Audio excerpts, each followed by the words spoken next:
been a fun, I'll say this is a really fun experience when you're doing a live event where you're doing it in 3 separate locations at the same time and setting up in the place where you're doing it literally day of in about 3 hours. We've never streamed from here before. We've never done Verbella co-hosting from here before. Makes it all real fun, but hopefully it'll work. That said, welcome everybody. I'm going to be talking over here primarily. I'll be standing in this corner for the majority of the event, so sorry for you who can't see me behind the TV screen. Real quick intro before I actually get to the slides. I'm going to be standing over here because I have to actually control slides, control streaming and this screen here. We're also talking into multiple different locations at the same time. Going to get in the actual program right now.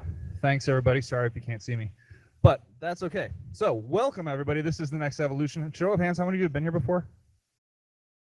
Show of hands, how many of you have not?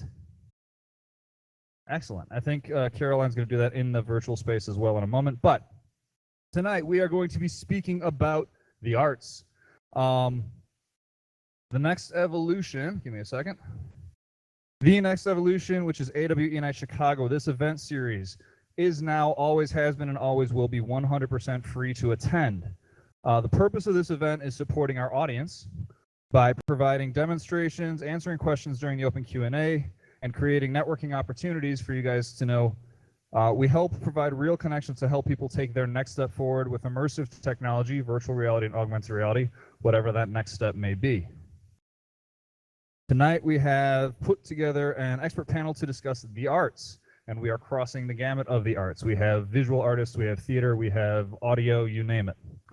Each panelist will present on their background and then have a one-on-one with one of our hosts before we move into a panel conversation fielding questions from the physical space, virtual space for Bella, and we are also streaming live to AWE right now, and we can actually interact with that audience as well.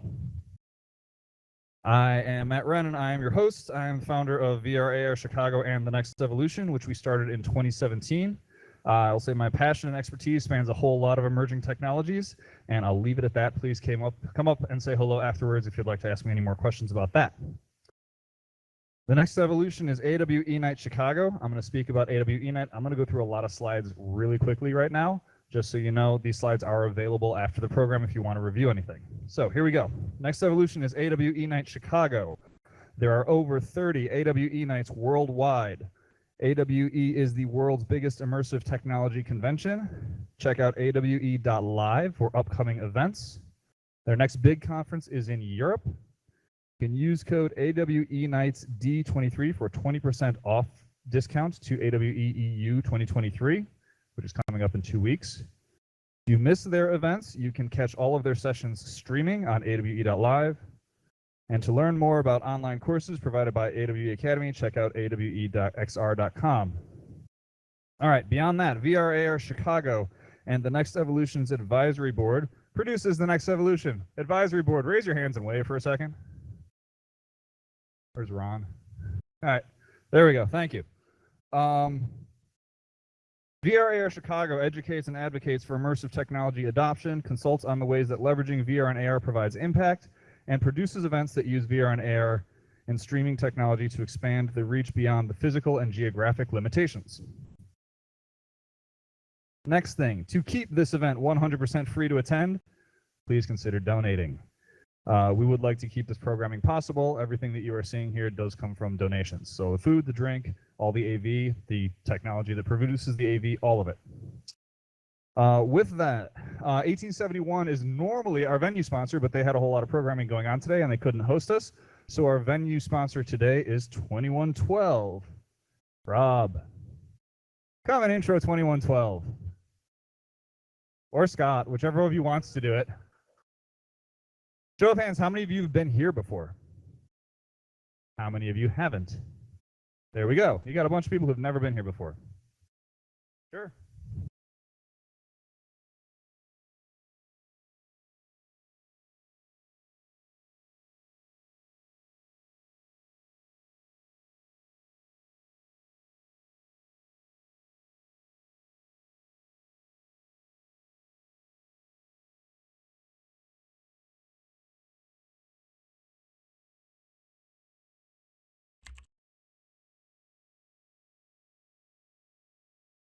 Lose your audio, Matt?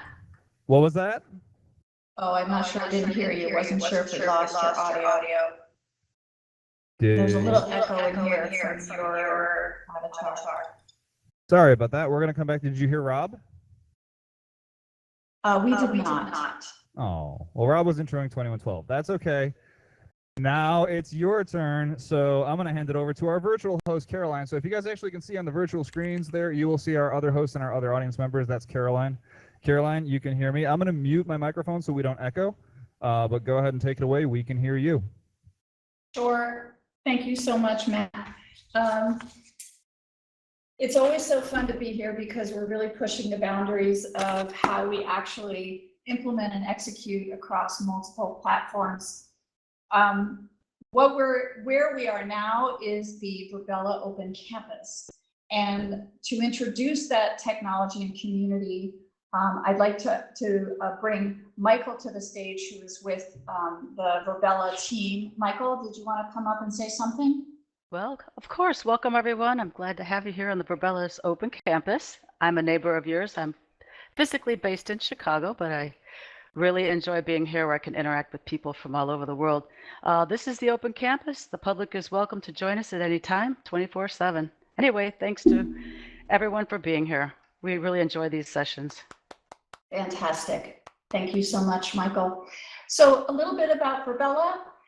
Remember that you can mute and unmute yourself down in the left corner. If you want to see a different screen, then you can go over to the top left and click on the screens, and it allows you to select one of the screens. And as Matt said, the far one has the actual shot of the in-person event. Hello, everybody in Chicago. The middle one will be the slides, and then the one right behind us here, that will be our cameras when we can use them. And just like Matt said, we're pushing boundaries, so we really are flying that plane and creating it as we fly. So enough about Virbela. So I did want to share a little bit about XR Women. I am part of the leadership team with XR Women. I'm really proud to represent them. Hey, Caroline? Yes. Did you want to introduce yourself? Oh, that was the next. Okay, of course. My name is Caroline Dennis, and I have a company called 2 Degrees. I help startup founders and organizations align and build go-to-market strategies, grow their product, and I work across a number of industries: XR, blockchain, precision medicine, and security. And I'm really passionate about bringing our Web3 communities. I'm passionate about giving more space to women to eradicate the less than 2% of women investments in this startup world that we're in. So I'm happy to be here, happy to be a part of the Next Evolution team. Thanks, Matt. So a little bit about XR Women, and let me just make sure that I'm following along here. Whoops. Go. So as I said, XR Women is a global community. We are inspiring, advocating, and promoting and exploring multitudes of virtual platforms and worlds. Mentor in our community, and we actually have now put on over close to 200 events in the last 2.5 years. We meet every week, and we were previously on the iLearn campus, and now we meet and engage. But we're really excited because we're building this community and creating a network effect, not just with women, but across the immersive and XR space. So we're really happy to have XR Women as a partner for this event. Okay, so back to you, Matt. Thank you, Caroline. Okay, so in addition to XR Women and 2112 and 1871, we also have a lot of great community partners who support these events. Those are Vanity, 2 Degrees, Independent Game Developers Association of Chicago, 2112 Chicago, Envision, and VR Motion Learning. We'll say more about them at some other point. The other thing we want to bring up is that this event, one of the things, so if you guys are familiar with proof of attendance protocol, this is an NFT. This QR code is for an NFT. At the end of this year, we are probably going to be giving away, we're giving away something, likely a VR headset. which one to be determined. But that said, the only way to actually be entered into the drawing for getting that is to collect the NFT. So you collect the NFT by pointing at this QR code. It'll take you to a web page to register, grab the NFTs. Just, a heads up, I'm going to keep this up for about 30 more seconds. It will be available again at the end of the event. It will also be available in the virtual environment. So if you miss it right now, you'll be able to get it again later. I will say, though, you can only collect this thing, I think, today and tomorrow. It shuts off after that because we obviously don't want people to just watch the video and be able to collect it. They have to have been attending live or live-ish. Anyway, so that's the NFT.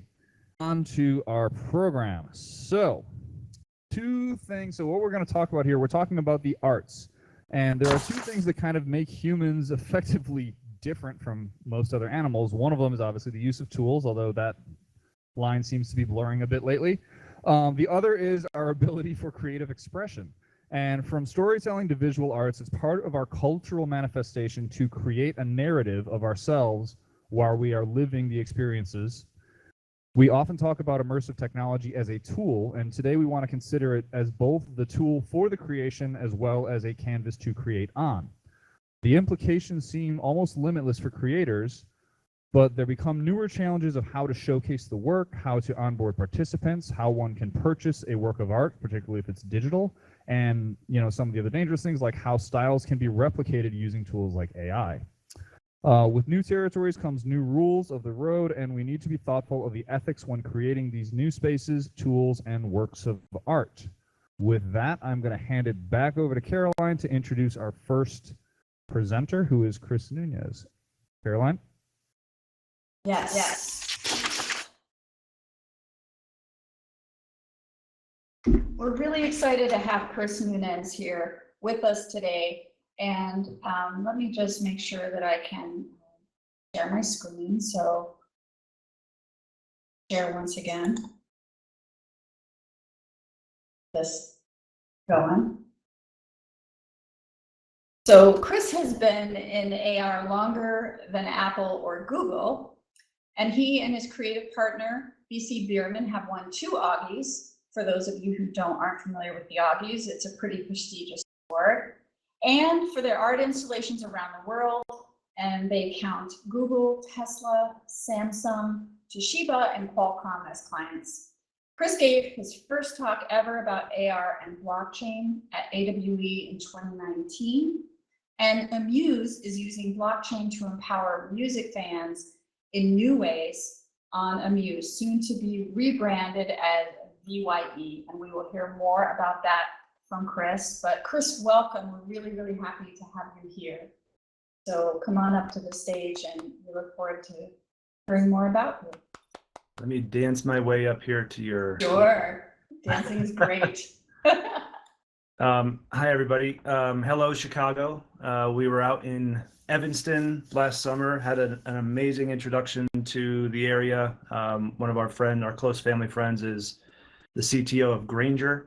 So we got a great opportunity to see pretty much all of Chicagoland and just fell in love with it so much. So happy to be here. Thank you for having me.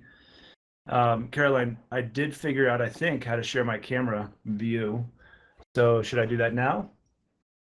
Yes, although we want to make sure that you're pointed to the screen right behind you and not to the Turning it on. middle screen. Yeah. So, correct. Okay. Let's so try you it. should see, yeah, go right ahead. I think I got my Fantastic. iPhone. That's a good sign. That's a I good got my sign. iPhone connected to. There we go. Hey, everybody. Okay. Hi there. So great to see you in IRL almost. Yeah, almost. Almost. All right, so let me see. How do I find my slides here? And if you point your mouse up to screen zoom and you go to the middle screen, however, Tom. There we go. All right. You see your screens? I do. Your slides? Okay. Yeah. All right. I'm just not going to stare at myself, which is totally fine. I do that every morning. Hi, everybody. Okay, so should I just next slide? Perfect. So as my intro mentioned, I've been in AR a really long time. For those of you who I have not met, I apologize. I feel like I try to meet as many people as possible. We go to AWE in Santa Clara almost every year. So if I haven't met you, please come say hello at the next one. We are lucky to count Ori Inbar as one of our advisors. We've been attending AWE since I think the second one ever, I think 2011. So we've been a member of the community for a really long time. Our current project is called Immuse, which stands for Immersive Music, although as Caroline mentioned, we are going to be rebranding to Vi. So vi.wtf is going to be our new website. And our current tagline is, what the fuck is visual music? Sorry if this is being recorded. So any children in the room, it's WTF. Next slide, please.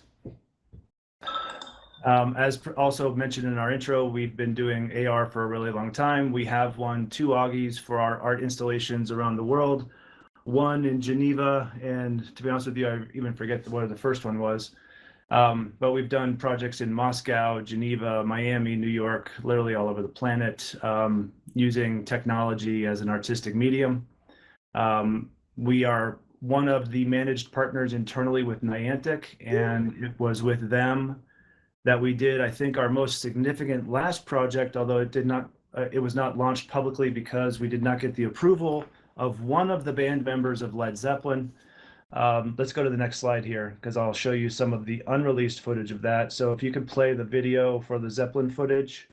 Nobody else has seen this other than some investors, because Robert Plant did not approve it when he went on tour with Alison Krauss. He decided he did not want.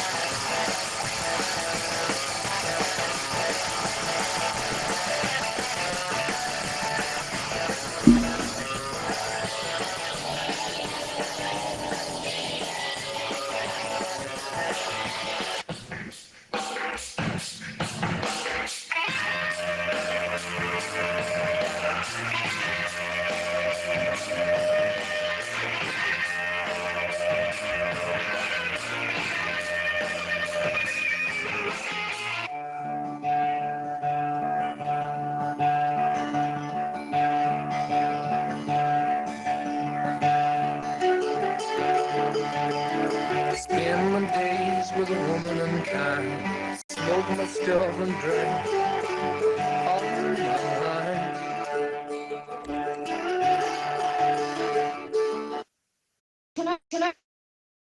Tom and Matt, others here, I think, don't see those slides, did not see the video, so I'm not quite sure if it's, I thought it was just me, so just so you know what's Okay. going on, but you keep Good, going. yeah. Go ahead and keep going, Chris. I'm glad you mentioned that, because I wanted to make sure I wasn't the only one, but I've seen that video lots of times. So that was 4 songs from Led Zeppelin 4. We got the approval of Jimmy Page and of John Paul Jones, but Robert Plant did not approve it, so it has not gone public yet. So that was 2 years ago, and then we've also done some NFTs for musicians like Noron Pure. Next slide, please. I'm trying to talk through this very quickly, because usually I take longer than 5 minutes, but that's all I've got here. It's like maybe my camera might have died. Oh, there we go. Okay. And I see a slide now. Do you see your slide now? Now I do, yeah. It's Terrific. slide. Others Okay. in the room also see it? Yes? Okay. So Great. one of the things that we are focused on right now is, what does the next generation of music experiences look like? And with the Vision Pro, we do not believe that it's just going to be a UI refresh on Spotify. We actually think that music as a medium deserves to have some spatialized components to it. And that's more than just spatialized audio. It's actually visuals too. So with Amuse, what we are effectively trying to create is like a decentralized 3D MTV around the world. Here in the next video, I'm going to show you sort of a thought experiment about what does a music walking experience look like on a headset. And this is something we shot on device, so it's not on a headset, but it's on mobile. It's all real visuals that we created in Unity. Go ahead and play that video, please.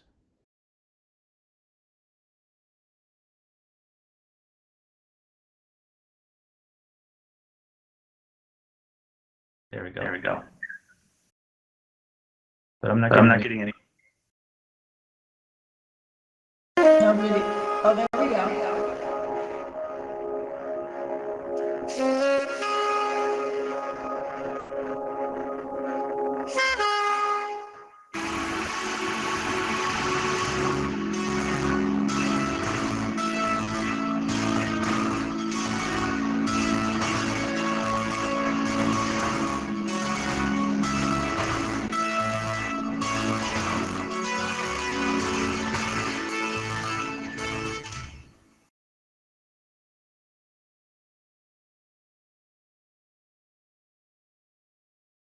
That was pretty amazing. Chris, you might be muted. Yeah, sorry. okay. Some of that was generative art. So it's programmatically being generated on the fly. And you might imagine we also like to consider ourselves building sort of visual Spotify. Next slide, please.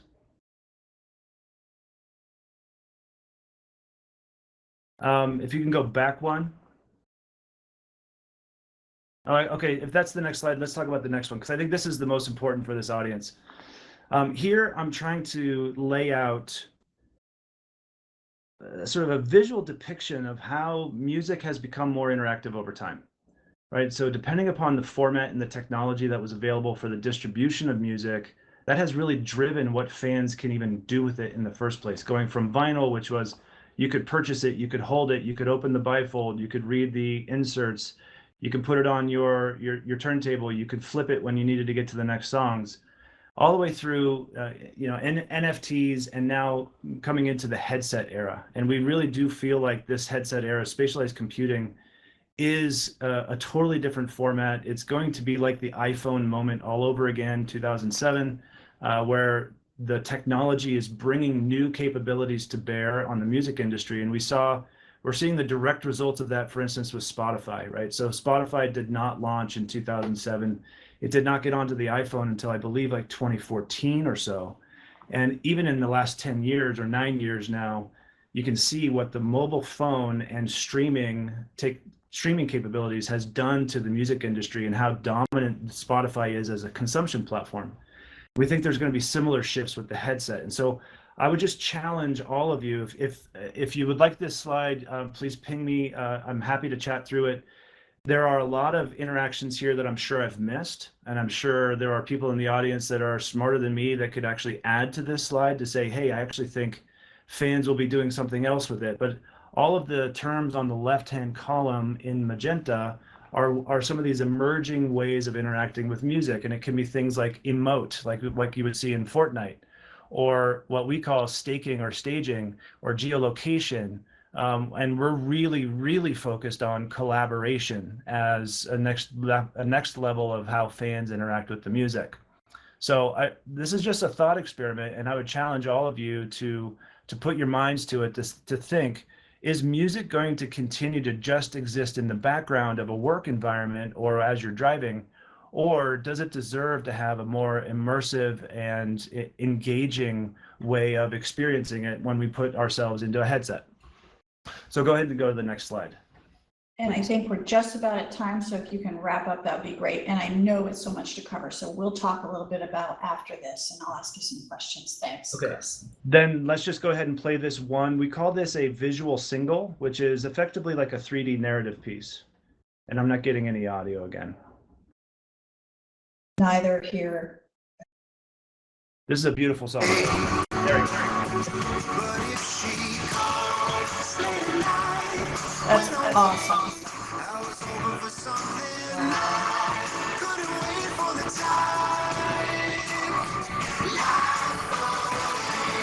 So is that someone in there, or is that a video someone is, or is that a person who's experiencing it?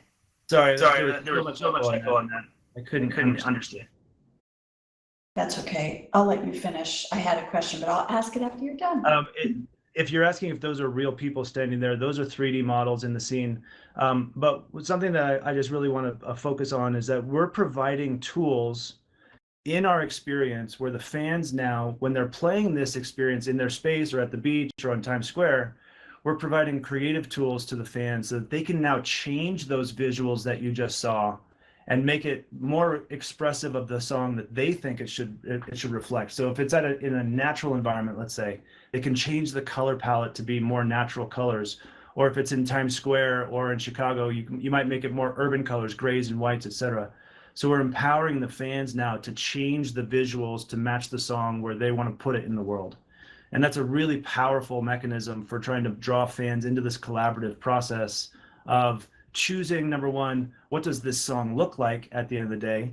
And then number two, if you think about like a reverse Pokemon Go model, we are empowering fans to now go out and drop these experiences around the world where they think the song deserves to live, So if you have a favorite park bench in Central Park and you think that this would be an amazing jazz song location, or if you're in Times Square and you think it's Taylor Swift and everybody should be seeing this kind of visual, you can curate the world with art and music to try to make your environment better. That's the net takeaway. And then we're using NFTs not as collectibles, but as ways of tracking how fans interact with the music and then giving the fans certain credit for doing that. So NFTs are just a timestamping mechanism on the blockchain, and then we can timestamp when fans are interacting with songs and how, and then give fans the appropriate credit. So That's I don't know that's awesome, Chris. if we have Yeah. another slide, but I can wrap up now. Yeah, I think we're at time, but there's so much here, and I also know that our audience and us all have questions. So we have such a vibrant Q&A. So I think I'm really going to be choosing. I may or may not be around for the Q&A. My wife bought us Okay. tickets for a comedy show at Red Rocks, which we're going to be heading out Oh, for. nice, nice. However, I would ask if anybody is interested in seeing the next generation of what music is going to look like, please join our test flight. We're looking for additional testers. We're looking for harsh critiques. We're looking for fun experiments. Here's a QR code. I'm thrilled that you guys are offering a POAP, by the way. I will for sure collect that. NFTs are a great mechanism for engaging audiences, and that's exactly what we're using them for. So please reach out to me if you're interested. There's my Twitter, Self-Sovereign on Twitter. You have my email here, or please join our test flight. That's awesome, Chris. Thank you so much. I have so many questions, but really for this time frame, and I will be one of those geeks to do that, because music for me is part of my everyday, how I get up in the morning, and it's how I interpret the world. So I completely am inspired by what you're doing. So I guess my question is, how do you see this, not just the work that you're doing in the music space, but how do you see immersive technologies like AR and blockchain impacting the future of art? And what inspired you to explore this intersection? So I was previously an entertainment attorney in Hollywood representing artists, and I always saw myself as a mechanism for supporting their visions of the world. And I really just decided I wanted to be a producer of art myself, which is when I got involved in AR in 2011 and shut down my law practice at that time. So I've been running an art studio for 12 years or so before Amuse, so very focused on the arts. When it comes to blockchain and AR specifically, we look at these two colliding technologies as something that really empowers people to do new things and express themselves in new ways. And as digital tools and as digital environments become more important to our lives, we start to think of what we're doing in AR as what we call culture layer 2. So it's a way of adding almost mass personalization into your space using these technologies. And now blockchain is important in the sense that it now creates new ownership incentives around the culture and new ways of empowering fans to own the networks directly, as opposed to corporations like Google, et cetera. Yes, we are a company. Yes, we are trying to create a platform. So we are trying to get the flywheel going around our cultural product. But at the end of the day, our design is to have our platform owned and operated by a DAO, which is owned and operated by the people who use the network. And we really think that there's a lot of work to be done, and like critical work to be done around agency put in the hands of the users and ownership put in the hands of the users, so that it's not so much of a marketing effort trying to push things in your face, but it's actually giving fans and users rewards for their natural behaviors and their natural instincts around culture. So it's kind of a long-winded way of saying we really think AR and blockchain go hand in hand very nicely, and they create all kinds of new incentives that we intend to leverage in the fans' favor. That's incredible, and I've helped to start a couple of DAOs, so I have so many things I want to connect with you about. So thank you, everyone. Thank you. Give them a big hand. Thank you, Chris. Thank you. That's super exciting. Thanks so much. And if you just want to go ahead and click on that camera icon for the screen that has your the left screen, that's great. It's already back. Awesome. Okay, so next I want to invite Juliana Lowe to come up to the stage, and I know you're probably sitting, Juliana, but come on up and you can make your way over to me. Juliana, and I'm so thrilled to have her here with us today. She's an inspiration to me. She's an immersive designer and an artist whose work allows people to experience their environments in areas of awe and wonder. She has over a decade of experience merging public art, design, theme park, game, and interactive affordancy to storytelling. She's recognized for designing VR art that unites, and since 2019, she was awarded 2 grants to design VR empathy building workshops. She has been a jury member of SIGGRAPH for two different years, and we're just excited here to have you, Juliana, so welcome. Thanks. It's Caroline, and thanks to everybody in Chicago. It's been a pleasure on your show. So, and are you okay to see the middle screen so you can see your slides? Cover your mouse up to the screen zoom on the middle one. Can you see that all right, Juliana? yeah, I can't see the slides. Okay, so you already hovered your mouse up to screen zoom. That's right, and you were not able to see them. Okay, well, I will probably, if you tell me to advance the slide, then I will make sure to tell Matt so that you can do it. I can't see the slides, so I'm not sure what you're advancing. Oh, got it. Okay, well, why don't you just go ahead with what you were going to present? And I know there's some videos that you wanted to share with us. So if you just want to go through with that process, and you can make sure to put those things up on the screens. Well, Caroline, would you be able to put up there's 2 videos that I sent you. Maybe you might be, in the absence of slides, maybe you might be able to put up the first video then? That's Sure. okay. Sure. Tom, are you able to advance to that first video? It's a trailer. Okay. Here we go. I believe it's playing right now. So the first couple of slides that you have. Awkward to not see anything. Yeah, there we go. So that first image is playing right now. We do not have any audio for it unless if there's audio. There we go.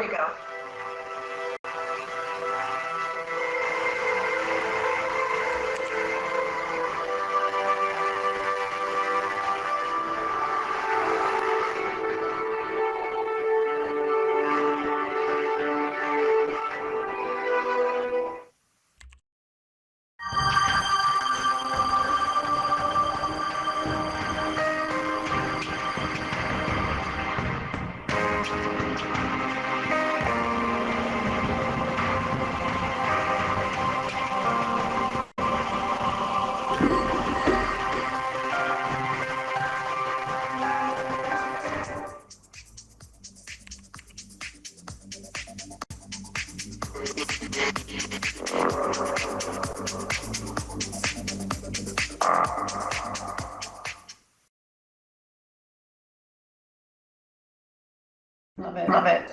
AWE. Okay.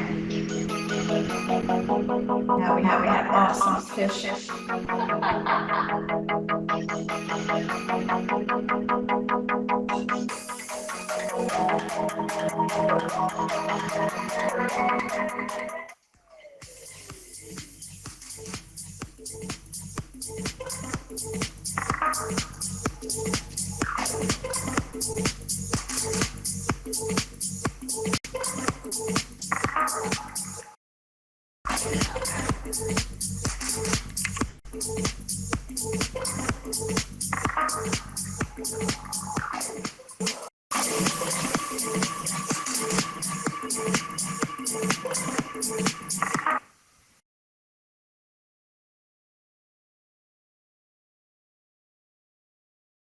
Done?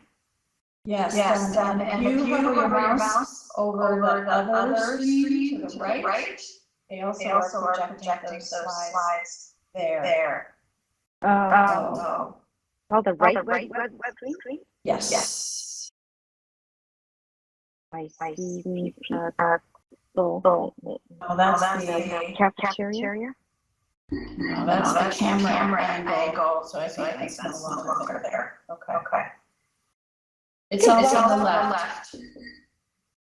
So I'm not seeing anything. All So right, how about this?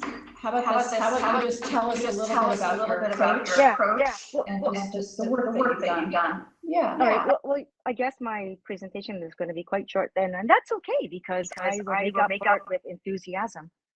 I'm Juliana. I'm an immersive designer, and I'm really passionate about creating immersive projects that instill a sense of awe and wonder. And there's a reason for that. So, how many people here have experienced that sense of awe and wonder? Do you notice what happens to your bodies? Get your heartbeat slows, right? You look upon whatever it is, and even if you imagine right now the last thing that you saw, that's something that made you feel awe, feel small in the world. When people actually are asked to draw themselves in the world after they've encountered something that expresses that sense of awe, they make themselves very tiny. And that is because they start to begin seeing themselves as a part of a greater organism. That's really important because as we came out of the pandemic, there was a real need for de-stressing. As at this point, there's quite a lot of anxiety. It's difficult because we don't really know where we're going. And this is what happens when we're exiting a place that we've been in stress mode for so long. So the three words that encapsulate what I do, I make people feel joy, a relatability, and an openness to new experiences. One of the things that I do, you saw in my videos pretty well, is I capture diversity.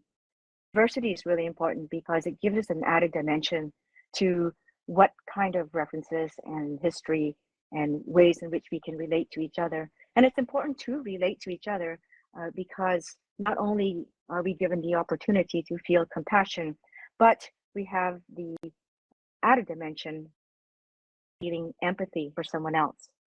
And in a realm of, say, social VR, it's really essential that we not only hear a story, but we imagine and we try to relate ourselves within that particular venue. So if, for example, Caroline stubbed her toe, right? I would look at her and in a way, if I was compassionate, I'd say, oh, sorry, Caroline, you stubbed your toe. But if I was empathetic, I would think, when's the last time I did something to myself that enabled me to feel that feeling of hurt? Oh, well, I poked my eye out while doing something silly. And so I can relate to that. So compassion and empathy, especially empathy builds relatability, which is important when you're creating work, say, in the metaverse. I create works that are a combination of art installation, theaters, theme parks, and architecture. And I design them primarily because I've been lucky enough to walk into this age, which is experience economy. And I know that the storytellers and the technologists probably had their ears perked up when they heard that experience economy. Because of the advances in hardware and softwares, we are now able to express ourselves visually and audibly, and in many different ways that we've never been able to do before. So with the advent of the Vision Pro and so many other new technologies, we're able to imagine ourselves in a different confluence. So we're able to layer on top of the world a sort of artifacts of ourselves. So one of the important things about artifacts about ourselves and knowing who we are, why it's important is because it's especially relevant, not only in the age of economy, but in a growing AI world, artificial intelligence world, where we are asked to be more critically minded of the things that we see around us. So the age of economy asks, the experience economy challenges us to figure out how we can express a view, a perspective, or a philosophy using different technologies. And we'll be hearing a lot about that because I'm also a huge fan of theater, and I know Deirdre will be talking about that in a little bit. And what else can I say? I'd like to be able to show you what the artwork might look like, but in its absence, I can let you know that I use human-centered design to create everything that I do, and most especially, I use a sense of scale to create that sense of awe, and I gamify all my work with this of casual game designs that mom and dad, grandpa, grandma can actually understand and use. So that's come off as it's quite interesting, and you can't actually find it the best way of creating artwork is with a sense of immersion. I also, it's unfortunate that I can't do the slides, but that's okay if you can imagine that. I also use a lot of spatial sound because music and sound more than anything evokes a sense of emotion and presence. And music and sound, it evokes, it brings in the sense of memory, it brings in experience, and it brings in that relatability with family members. So if I say, for example, Caroline, would you just name a name or any music, anything that any sound? Elvis. So say I say Elvis, right? So if I listen to music from Elvis, I was not around in his era, but I know other people were and have been.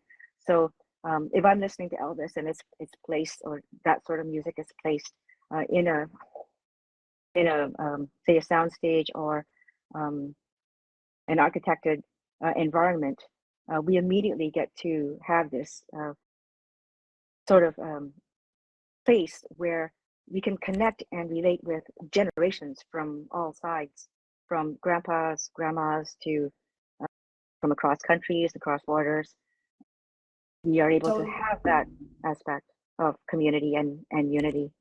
So that's those are amazing. some aspects. Yeah. So Juliana, on that note, I do want to ask you a question because I know we're running out of time here, but just so you know, others were able to see the slides because we did have those slides playing while you were talking. So that's the good news of this. But it was really helpful to have that reflection of your design approach. So there's so much woven in here, and it's a beautiful way to weave together what Chris was talking about, is that we're in a time when people are becoming part of the creative experience. Deirdre, just like Chris, just like you are, is you're inviting people to create their own experience of the art while they're doing it. So with that in mind, you know, you mentioned being drawn to global perspectives and identifying with storytellers and visionaries. How do these perspectives influence your creative process, and how do you see immersive technologies enhancing the way stories are told and shared globally? You could just I'd love to hear your perspective about that. Well, I think we have to, look at what's coming our way. We have to look at technology, and we have to look at the affordances that they offer in order to figure out how do we create experiences that allow for accessibility, one thing. So the global perspective and the visionary or the future perspective isn't so much futuristic as it is more accessible, because I mean these sort of things are essential anyway. Right, I'm wondering, right? So I'm worried too a little bit about the advent of artificial intelligence. So if that's what you mean by futuristic, yeah, I think we all have to be invested in that. And that I use it. I use AI quite frequently, but the thing that I know is that it can never replace human imagination, human personal storytelling within their own realm, whatever they of. And if you use it as a tool, it's unbelievable. But it also harkens back to the need for being critical, to have that critical thinking. So going forward, I think it's really important to be able to identify with whoever your history is, your background, and to be a little bit more cognizant of where you come from and where others come from, so that when you see something that's invested or that comes out of artificial intelligence, you have the discern ability to say, no, that's not correct. Right, right. No, that's a really good point. And I think we're going to be looking at that more heavily next month in terms of AI and how it influences and will be influenced in the future. So thank you so much, Juliana. It's beautiful to see the work that you do. And I know that the audience will have time for some more questions. But I'd love to be able to turn it back over to Matt. Thank you so much, Juliana, for coming tonight. Back to you, Matt. All right. Thank you, Juliana. Thank you, Caroline. Just, yeah, in the audience here, by the way, they can, yeah, I know you can't see the third screen, but they can all see you. There's a camera right there. It's pointing at you. The people in the virtual space are watching the audience. So you know. But anyway, so thanks all. With that, I'm going to invite Charlie Athanas up to stage. Come on, Charlie. And Charlie, grab one of those microphones, please. So, oops, give me a second. Let me catch up. So during the day, Charlie consults on digital projects for enterprise companies with EX3 Labs, and he's also currently developing a VR project called Dark Park with award-winning author Kathy Koja. I think he has that in his hand right now. There we go. You should probably use the microphone so people can hear you. With that, though, I'm going to shut up and let Charlie go. Okay, you can see I'm very technically adept at this. So I was asked to sort of talk about myself as an artist. So we're going to run through some slides, hopefully really quickly, about my background. It'll explain a little bit of the approach. Oh, good, I can see my slides. It'll explain some of the approach that Kathy Koja and I are taking towards this VR project. It's a little unorthodox, and you'll see why in a minute. So, first slide. So, this is going to be about my journey as an artist from a technical standpoint to where I am today. The first through line was music. So how I got involved with computers at all was I was playing music in bands and doing soundtracks for things. And I met people from the Electronic Visualization Lab at the University of Illinois in Chicago. And they were creating computer art in the 80s. And making videos. And they had no soundtracks. So my tie-in, I was asked to make soundtracks for these people. The end result of that was they eventually realized I could do graphics, and they said, you know, you should be doing this. So from there, I went from soundtracks into making my own graphics. And what you're seeing here is this synthesizer is what went through my journey for many years, and currently the synthesizer is now at Martin Adkins Museum of Post-Punk and Industrial Design Museum. So I'm very proud of that. Thank you. Next slide. So the first thing I did was computer animation for Japan. It was a SIGGRAPH project, an exhibit in Japan. I was asked to design some animation for an arcade stand where you would go into the museum, you would click some arcade style buttons and build your own animations. The other thing that happened at that time period was I created a computer-generated music video from a character called Ralph the Punk. Unfortunately, SIGGRAPH also took that around the world in their art shows and through videotapes, and that sort of changed my life because suddenly I became a computer graphic artist in the 80s. Slide.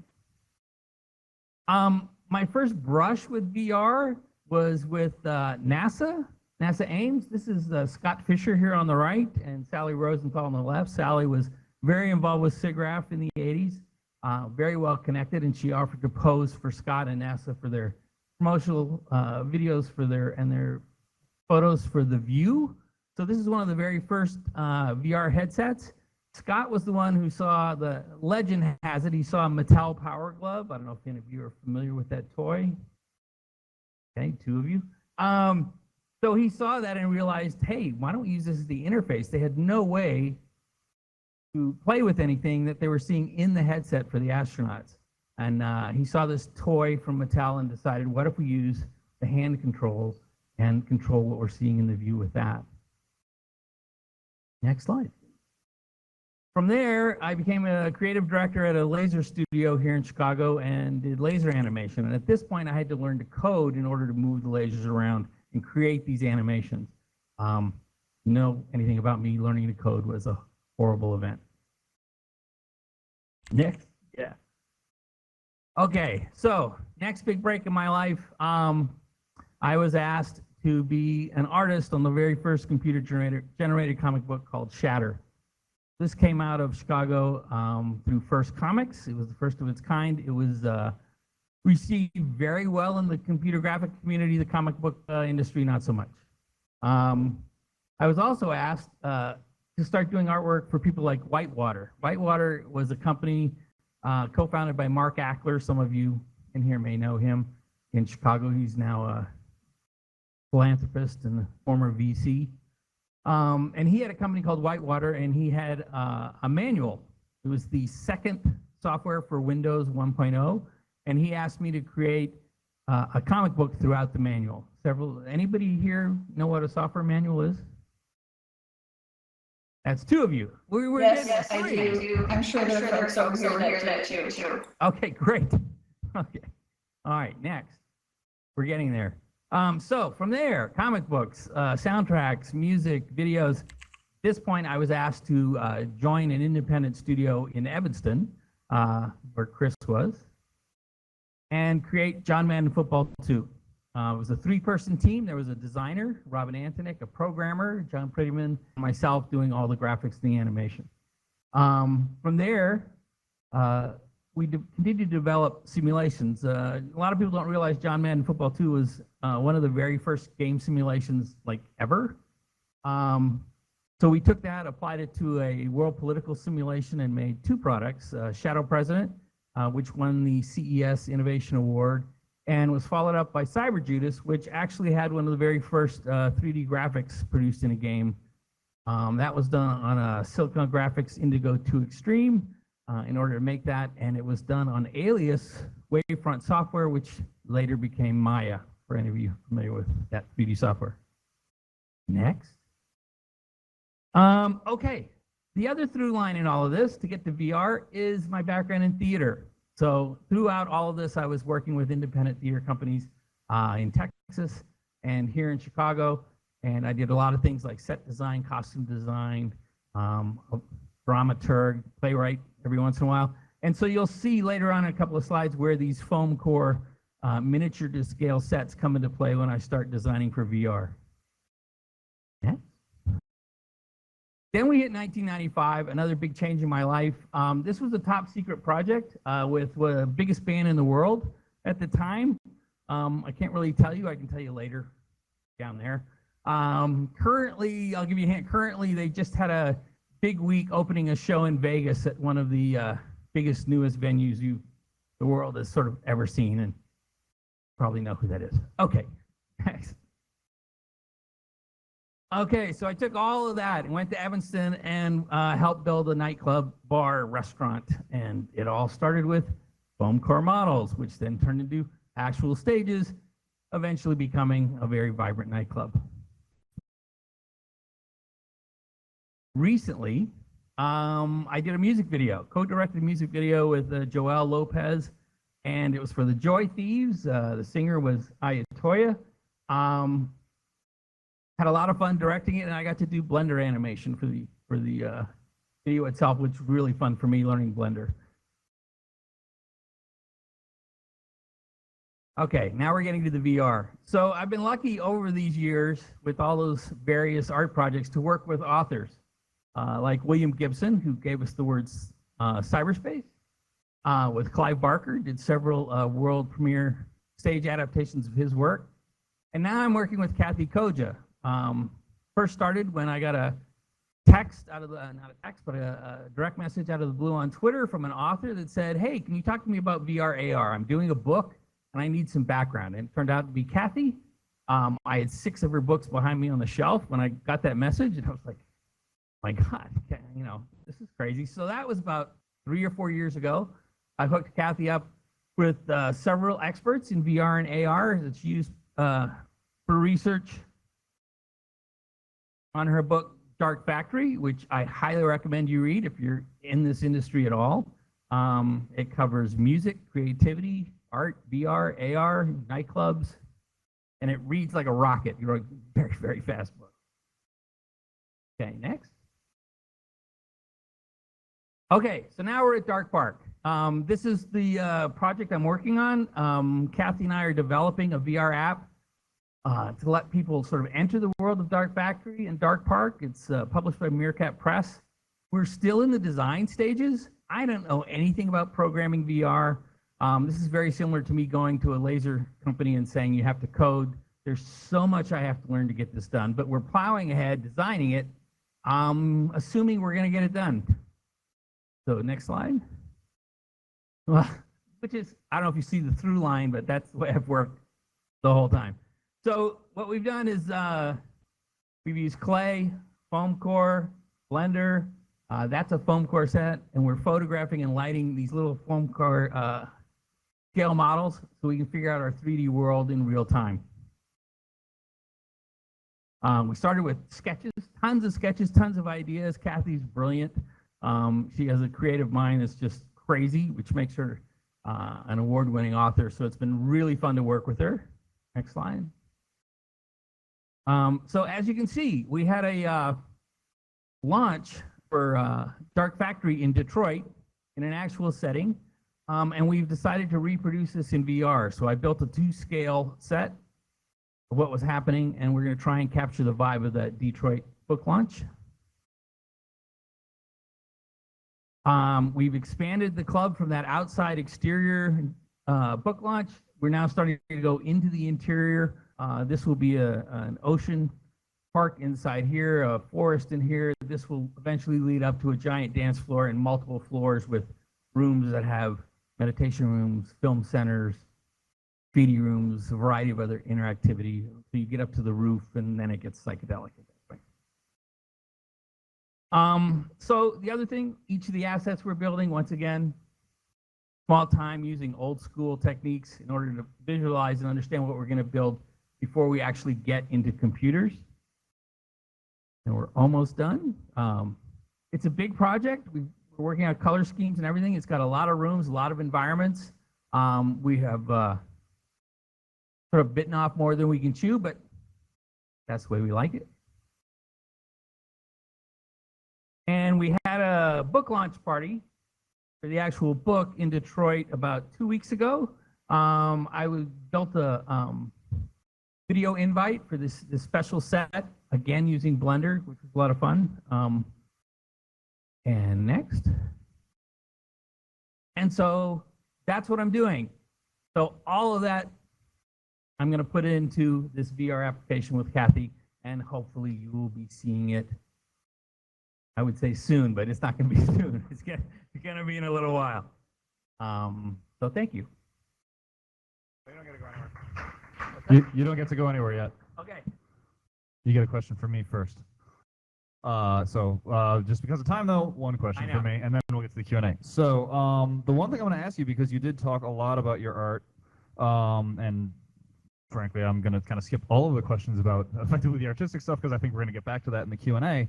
My question is, how does your extensive background in the various creative fields inform your approach to the enterprise work and the commercial work that you're doing with companies like EX3? Oh, okay, good question. So my day job requires me to work with very large companies, mega corporations, and try to solve some of their problems, innovation problems. I'm sort of the oddball at the company. I work with these teams. I'm the guy that asks the questions that corporate people don't ask and say, why don't we have a spaceship here? And why is this application, why does the phone turn to jelly when we want it to? Great thing about it is it leads to surprising innovation. When people say, well, we're not going to turn the phone to jelly, but what if we do this instead? So my role there is to ask questions that no one else is asking. All right, I'll let you go with that one. That was a good answer. And we'll bring you back up for Q&A to ask you two about a lot more questions. Sorry, I had to throw that one in there. All right, Caroline, why don't you take it away with Deidre? Sure. Well, I'm super thrilled to have Deirdre here with us. She has a long, prolific career, and she's just continues to be on fire in so many ways. She is a Los Angeles producer, director, performer. She's a co-founder of the Ferryman Collective, creating award-winning theater and virtual reality. She's listed in the top 100 original voices in XR, honored with the 2023 Innovation Award for XR Women, and included in the top 100 global women of the future in emerging tech. She was recently accepted into the Producers Guild of America. So really excited to have you here, Deirdre. Welcome. Thank you so much for joining us.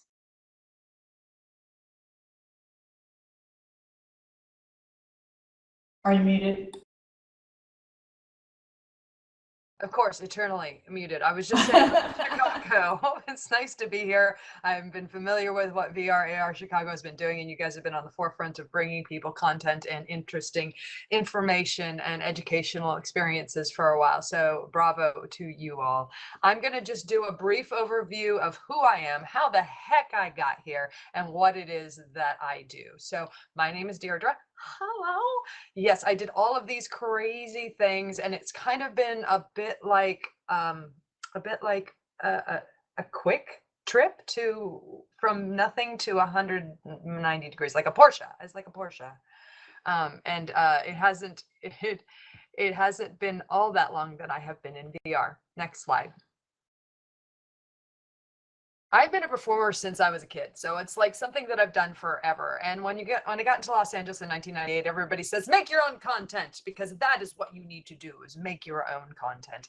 And I'm like, okay. So me and my husband started making things. We made short films, we made webisodes, we made a documentary, you know, we did all of these things, but nothing really quite hit. Next slide. In 2016, I started doing immersive theater, which is a little different from proscenium. Audiences interacting with each other and with the actors. They're usually in a space that is not traditional. For example, The Willows is one of the most popular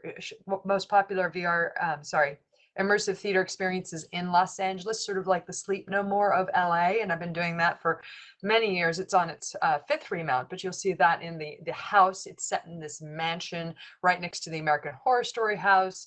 Another one set in a church, another one in a bar. So they're, you know, immersive areas that aren't theater. You're not watching actors on a stage talking at each other or doing soliloquies or monologues. You're actually talking to the actors. And so I've been doing immersive theater since 2016. Next slide. So I kind of like stumbled into this crazy world where I saw on Facebook some of my friends in a picture, and Noah Nelson, who runs everything immersive, typed, if you don't know what Tender Claws is doing, you should check it out. So I did. I was like, what is this thing? What is this thing that all my friends are doing? And I emailed them randomly and said, hey, do you need more performers? And they said, you know what, we do. We have the holidays coming up. This was 2019. And I was cast in the Under Presents. Then 2020 came, pandemic shut all the theaters down except for the Under Presents, because now this was theater in VR, and I was a performer in it. They wanted to help their actors, and they created a new experience called The Tempest. So this was my first foray into theater in VR as a performer. Next slide. So then we started making our own, because why not? It started out with Brian Tull going, I hate that Halloween's been canceled. I don't want to stay home. I want to make a Halloween in VR. And so that's how it started. The Ferryman Collective grew out of, you know, his idea to make a Halloween show that was proof of concept, 20 minutes long, worked really well. We went on and did Krampusnacht, and we thought, well, let's submit this for an innovation award. And oh my God, we were finalists. Like, okay, we're on the right track. Then we wanted to take a little bit more time and create a more longer form show that was more intimate, because I had seen intimacy work in VR, but nobody was really exploring that. So I asked a friend of mine who had seen her in real life immersive theater show called Welcome to Respite, and asked her if she'd be interested in taking that into VR. She says, ain't doing nothing. I'm sitting at home. So she bought a headset and off we go. We created Welcome to Respite, which has been around the world. And it also has won lots of awards, and including being taken to Korea and a Korean version being created. Next slide.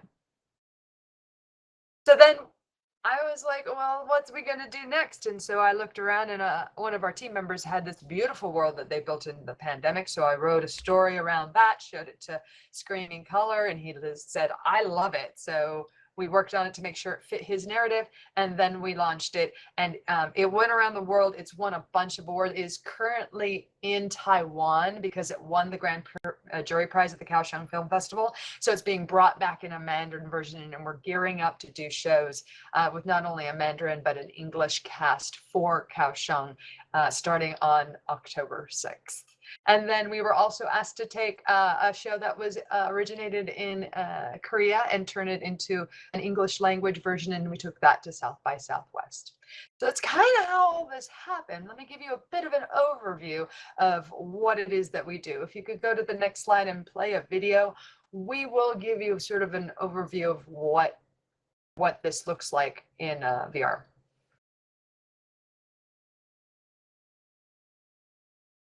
No sound quite yet, but I'll bet it'll come. A live, scripted, immersive, and interactive play that takes place entirely in virtual reality.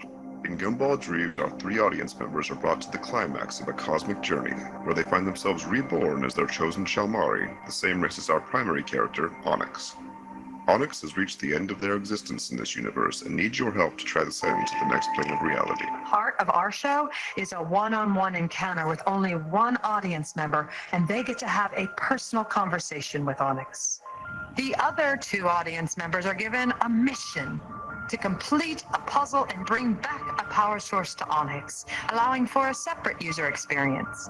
Then Onyx takes them on a spectacular journey of discovery before experiencing their own transition into the beyond, which is breathtaking. Things that they see are quite simply out of this world. It's a liminal space in between the psychedelic, in between the real and the unreal, the fantastic and the mundane, the simple little things in life that can make us feel happy, can make us feel sad, alongside the cosmic, the impossible, the outrageous, and the simply incomprehensible. And this is Gumball Dreams. Wow. Incredible, Deirdre. Thank you. Yeah, so if that's a wrap for you, I know that there'll be questions from the audience, but I think for me, if I were to ask you one question, and you probably know this might be coming from both of us being involved and care deeply about XR women and the work we're doing. So being included in the global top 100 women of the future in emerging tech, it's a big deal. What message does this send about the role of women in shaping the future of technology and art? And I know that Juliana will appreciate this. Truly, and I've enjoyed Juliana's worlds very much, and so happy to be on the stage with her. It is an honor, and I'm just so grateful for all of the things that have happened in this last 4 years, where we've sort of like traveled very far. But I do think that we need, as women, to be more visible and seen, and to take our work and ask people to see it and say it and shout it from the mountaintops, so the people hear that we're present and we're doing things. I think that boys, gentlemen, usually have a much better time at doing that. And I think I would encourage women to reach out to magazines and write blogs and, put their work out there, submit themselves for things, and submit themselves and take chances to do something that they wouldn't normally do. And once they've done it a couple of times, it gets easier. That's really good advice, I know. And I think all of us who have experienced that as women can agree that things don't always fall in laps, right? They don't always just come to you. You have to make them happen. And I feel so inspired by you and Juliana and all of the folks at XR Women. And at VRAR Chicago, we celebrate that. And I'm proud to be representing this community. Thank you so much, Deirdre. Thank you for coming. And I'm going to now turn it over to Matt. Thank you, Julianne. Thank you, Caroline. Thank you, Deidre. Next, we're going to invite, I think I'm relatively sure I saw him walk into the stage. JC Rivera, you here? Where is he at? He's coming. This one's going to be a little bit different. JC is promised us he doesn't want to talk to slides. So we're just going to interview him. It's pretty much how it's going to work. And we're going to show some of his artwork behind him. You get to come on the stage. Unfortunately, I have to stand here because I got to show some of your work. I'm going to start by showing that video. Is that okay? All right, so let me start there, and then we'll roll into some questions, and give me a few moments. And again, I apologize about the audio. Whoa, yeah, there we go. Apologize about the audio issues with the video. I do have to kind of turn the audio on after I run the video. So give me a few seconds here. And I'm not seeing audio come through on this one, so it's going to be interesting. Well, apparently when it downloaded the video, it did not download the audio. But we're seeing some video of you up there. Actually, you can see it down there. So I believe this was from a Boost Mobile commercial and a Boost Mobile program that you're doing. Really kind of wish we could have the audio with that. It was actually really cool. I'll try and get that from YouTube a little bit later and run the video possibly when we upload this. But with that, let's get into some of your artwork and let me ask a couple of questions. So first, we're obviously here to talk a lot about technology and immersive technology in particular. But before we get started, I want to know a little bit more about the bear. We see it everywhere, and so I guess the question is, how did this character come to be, and why do you think it's been so successful? Can you hear me? Yep. Yep. So the Bear Champ started, this character I created out of just designing. I designed a bunch of characters. I've done it for different companies and different people. I decided to do my own and brand my own character, and it's based on roll with the punches, kind of go through life and never give up, keep going and doing what you want to do, what inspires you. But that's pretty much what the bear came about.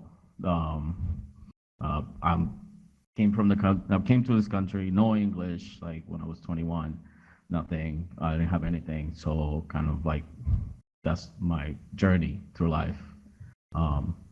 Excellent. So I just realized I didn't actually read your introduction as you were coming up, which is what I was supposed to do. So I'm going to read it now, no, that's cool. And then I'll get to the next question. Yeah. So really quickly, so JC Rivera is a contemporary artist who spent the last decade creating one of the most uplifting and iconic street art brands in the world. You likely know him as his most popular character, the Bear Champ, who I just asked a question about, which brings hope and innovation and inspiration to communities across the globe as together we roll with the punches. So now that said, asked you about the bear, where it came from, and you work full-time as an artist. The art scene, essentially as a viable income source, can be quite scrappy, like a boxing match. So at what point did you sort of first realize that your artwork could be a viable career? Well, I was, painting, doing graffiti, painting on the street just for fun with friends, and started painting with a graffiti crew, and I put the bear between their letters and stuff like that.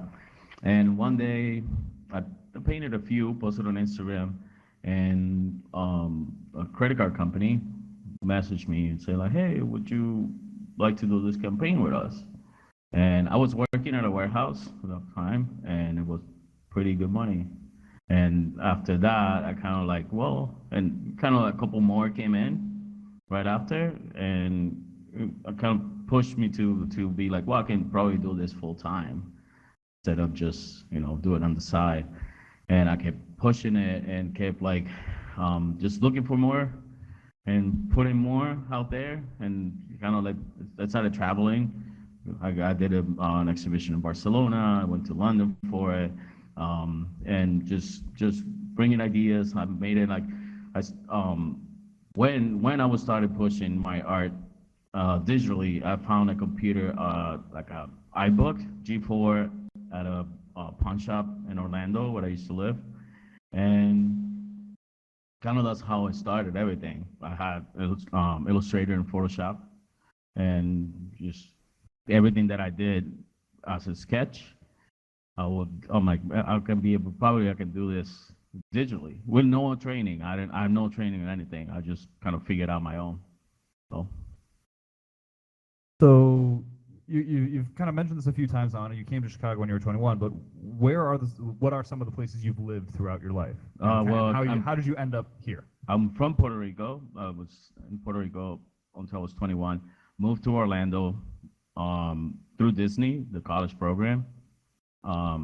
Lived there for 7 years, and then I was when I wanted to be an artist full time, it was either New York, LA, or Chicago. So I chose Chicago to be the city because it's kind of big, as big as LA and New York, like, but it's smaller. It's smaller that I can stand out, right? But like, and big enough that everybody would notice.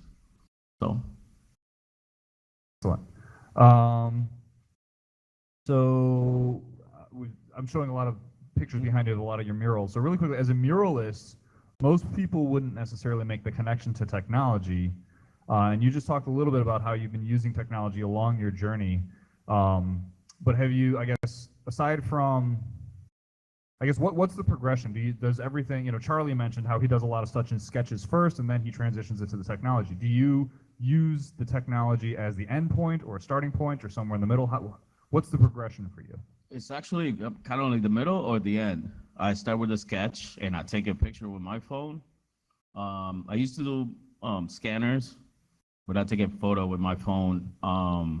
And then I, go through Photoshop and I kind of make it a clean illustration, and that's what I go. But in even bringing it to a 3D form, the bear, I hired somebody to do it for me, and I did like NFTs with it, and also right now I'm working with a studio in LA pretty much, and then putting like a sizzle and all that together for be an animated series of the bear.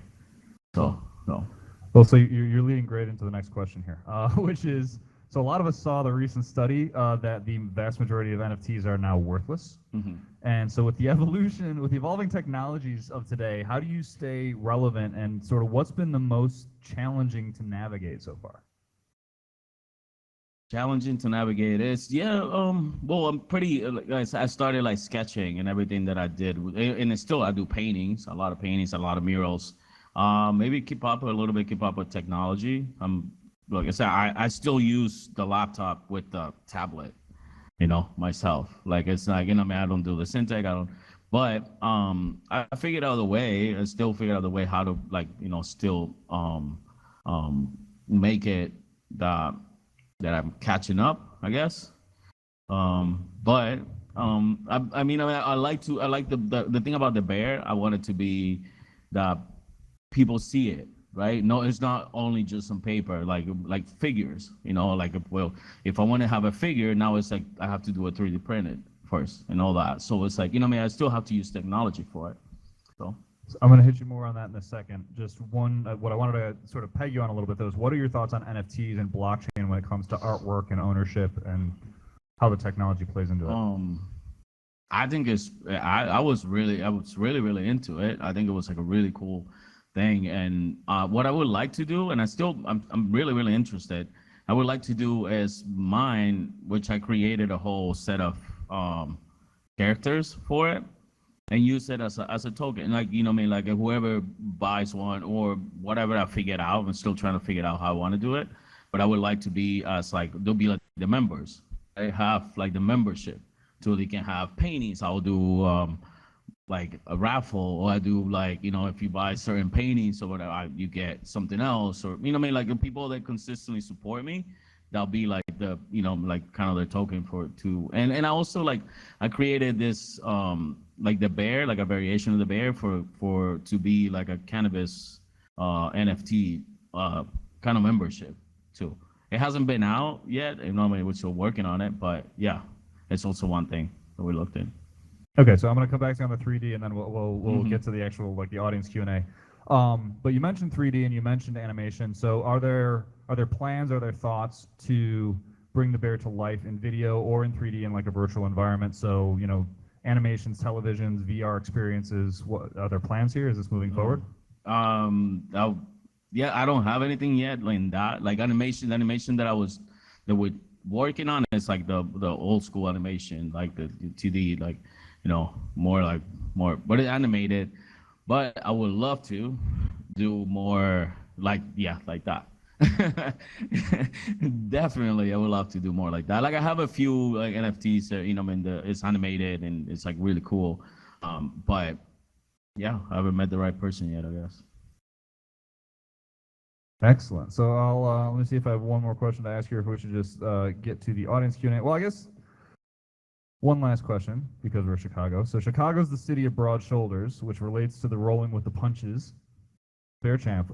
So do you think this will always be home or a second home potentially? Definitely.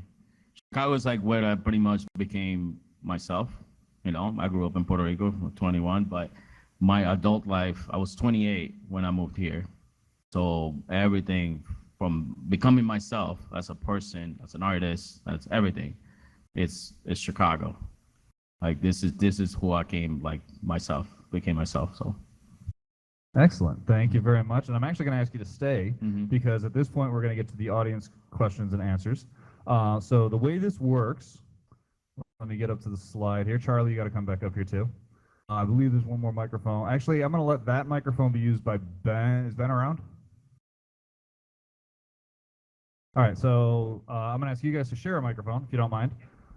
That microphone will be used to go to the audience. Oops, I skipped a slide. There we go. All right.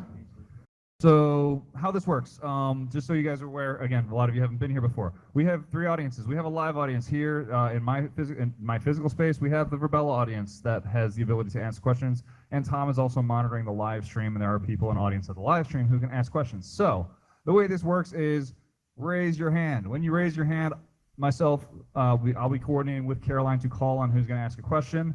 You're going to get a second to either in the room, you'll have the microphone, and Verbella, you will open your microphone, ask your question, then please remute yourself so that the audience can answer, or so the panelists can answer a question. You can ask a question of any of the panel members or all of the panel members. It's entirely up to you.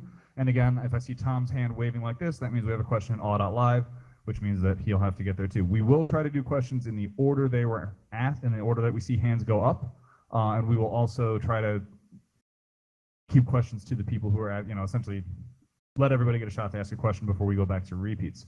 So with that said, let's see who's going to be first. All right, we got a couple right up here in the front row. And Caroline, if you, I'm going to try and watch Rebella here. If I see Caroline, I can really only see your hand, so if your hand goes up, I know you've got a question in the room. But in the audience here? Yes, a question for Charlie, but also for anyone else who does creation in technology. When you particularly are thinking of making something new and different, do you tend to think about it outside of the delivery medium like VR or 3D interactions or something, and then bring it in, or are you tend to like go into the medium and feel it out a bit and say, you know what, I'd like this, or I'd like that, or I have an idea for that? Great question. My artwork is all based on sketching and illustration. That's the through line. And then what has happened in my career is people have come up and said, do you want to try and make a computer game? Do you have a moment to do this comic book? Do you want to be involved with this theater? And then I just adapt from there. I enjoy the challenge of new stuff, new software, new techniques, new experiences. So it's the latter. It's jumping in head first into something I don't know to see what happens.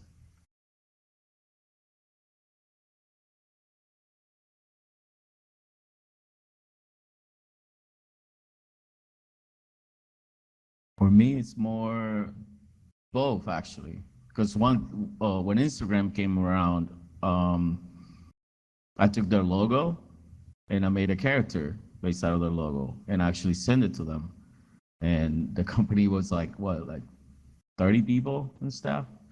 And they're like, well, we love it, you know, we and then run with it. They're almost like they want us to go in production, and then Facebook bought the company and kind of, you know, everything just kind of disappeared.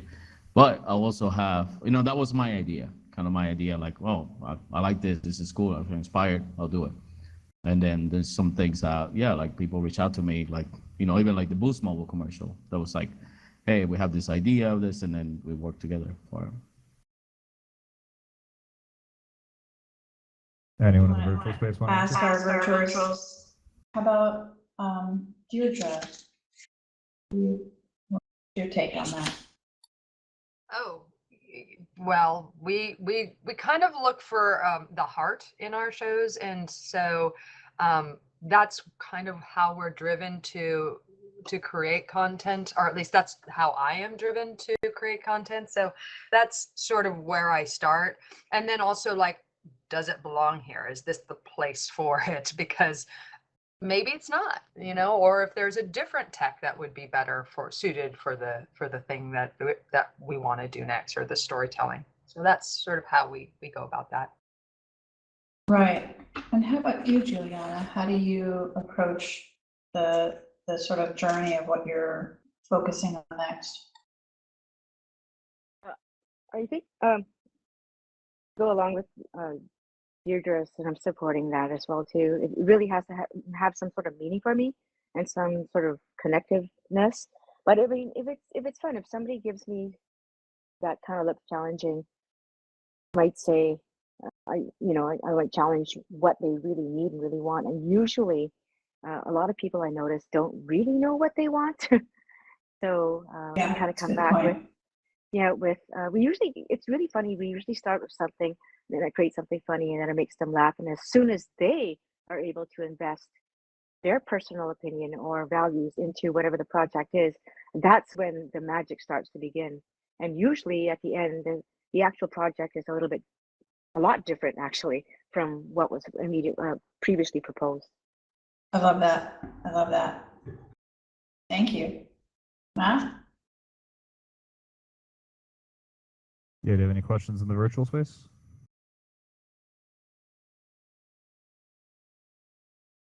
Kind of watching Tom. Okay, we got a couple more here. Yep, front row towards the end. All right. It's inspiring to be in the room in virtual rooms with all these, unique artists that have a distinct, recognizable style. And you go to museums and see people, and you can see, like, for example, Picasso. Most of his art wasn't the style that you think of when you know Picasso. So my question is, like, how did you discover and define and refine your unique, recognizable thumbprint of a style? And do you have multiple of them and you choose one that works better, or is it more like this is the only style that really flows out? Really? You're next. I like accidents. I let the artwork take me where it's going to go. That sounds really highfalutin, but it's probably because I'm not very good. And so when I get an accident, and rather than fighting with it, I go with it.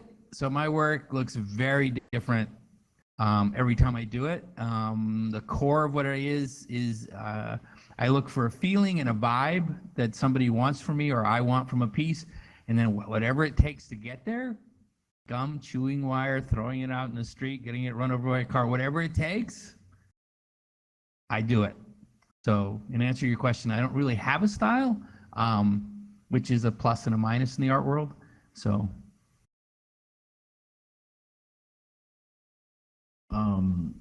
To myself, I don't have a style, but I created the character, and the character, like, satisfying to me as an artist, and I can kind of like tell my story, my message, what inspires me, and what inspires other people. So I kind of use it, but I still, within the character, I do multiple things. I make it abstract, paintings, like a lot, merchandise, everything. So I feel, but the character, everybody says, like, oh, you always do the bear. I'm like, yes, I always do the bear now. But if you go to my studio, I have all the things that I paint sometimes that nobody has seen, right? Because it's kind of part of the creative process. But yeah, like, that's, I guess, yeah, I have a style, right? I push something, and I kind of brand something, but yeah, it's always fun to like make something different. So Follow up on that. So are you worried that's going to limit you at any point, or are you ready to just abandon it and move on when you need to? Fair. Yeah, the bear. Well, yeah, it limits at some point. Yeah, sometimes. Yeah, like that's what I kind of paint. I go to my studio, paint something that is not the bear, like for myself, kind of. But I can't. It's you know when I wasn't making any money, right, and then not being like something that I did for a living, I was like, man, I wish I can sell some art. And then when it happens, right, then you're like, well, I'm selling art. I'm like, this is what I do for a living. I'm an artist, and I'm actually, inspiring people. One time I was in LA at a toy convention, and then this guy walks by me, and he was wearing one of the shirts. I was like, I made that. I was like really excited. I'm like, I made that, man. That's my character. And then he's like, oh, thank you. And actually, he's like, hey, this shirt I wear every time I have chemo. I'm like, cancer, and every time I wear it, because it's like, well, your message is roll with the punches. That, and this is like years ago, and and that I still like think about that because it's something in it. I mean, people tell me all the time, like, oh, well, you always paint the super bear. Sometimes people say that to me, like, but it's like, well, yeah, all you see is the bear, right, that I painted, and you think I'm like, oh, it's the same bear over and over again. But it's a message. It's like everything, and it's like if it's a message about me, about other people, it's what it means to somebody. So it's like, yes, so it's like sometimes it's like, well, I know how to do something else, but I don't like. So before it was like, well, I can try to prove myself to other people that I can paint something else, but I had nothing to prove. Yeah.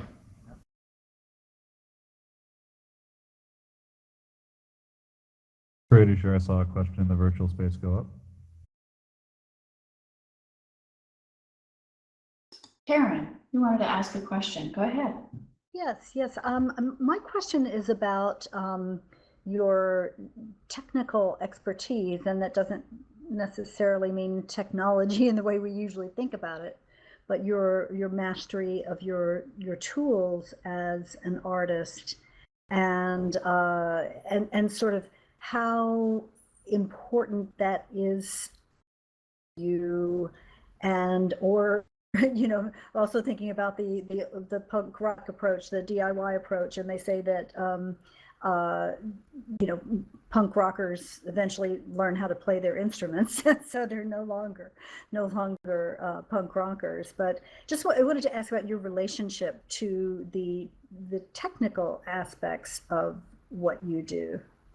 And you're speaking to R.C. Rivera or everyone here on the panel? Oh, everyone on the panel. Everyone, great. Okay. Juliana, did you want to speak about the technical tools and how you interpret those, their role?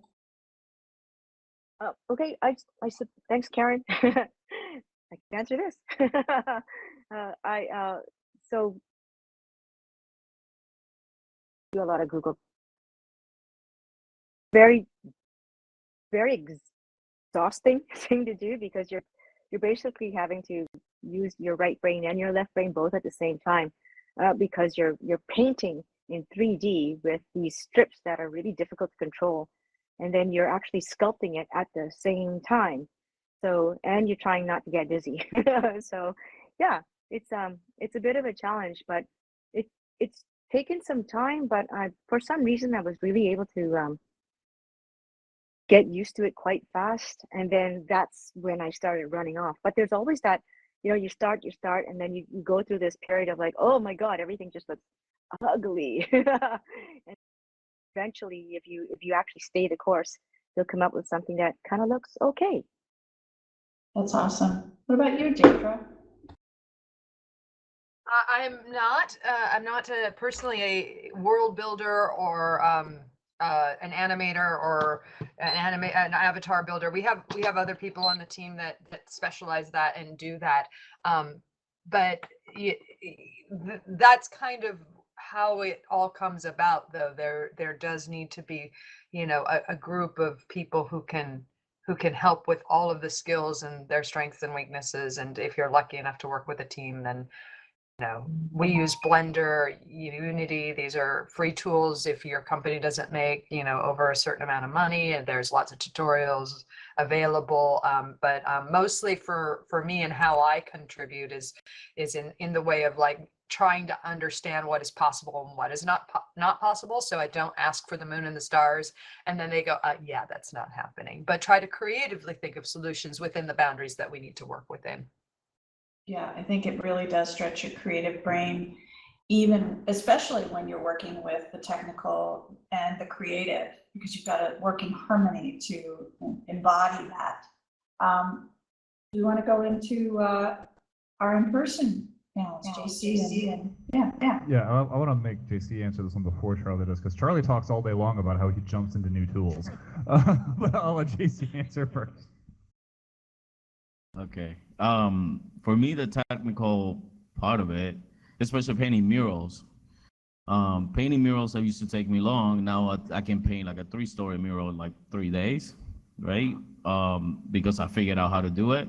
But it's pretty good, and it's good, but it's the same thing as a curse, because then when a company's hiring me to paint a mural, they're like, well, you can paint it in 3 days. Why would we paying you this much? You know, so it's like yeah, that's when the technical is like pretty good, and it's like, you know, man, I can save a lot of time, but yeah, it has this downside. Days, dude, that's crazy. That's crazy. I don't know if anybody realizes how hard it is to do a mural, but it's really hard. So I can tell you a quick story about the brute force technology thing. I wanted to be in a band. People said singers are a dime a dozen. You have to learn how to play an instrument.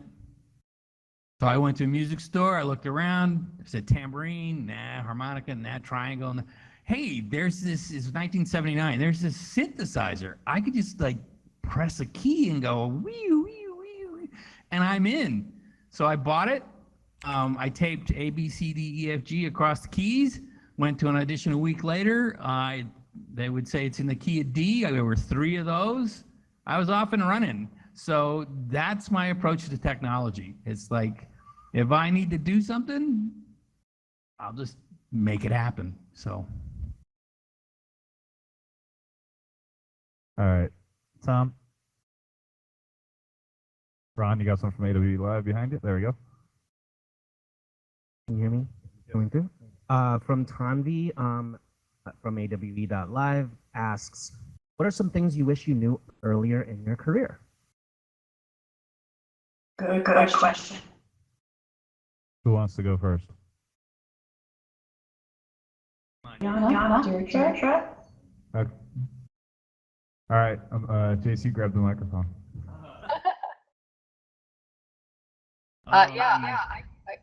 Oh, wait, okay, go ahead, Deirdre. I'm not sure. I wasn't sure if we were doing 2 or the other, but there's so many things I could say about this topic. 1, lose perfection. I love what we were talking about, like the happy accidents and stuff. Like the perfection is the death of like creativity. So lose that. I wish I'd known that a long time ago. I think women are actually more affected with this than men, but perhaps I'm wrong. That's just a sense. And then also visibility is key. Like as we were talking about earlier about women and getting out there and raising their visibility in any way possible, so that people who are looking for what you do can find you.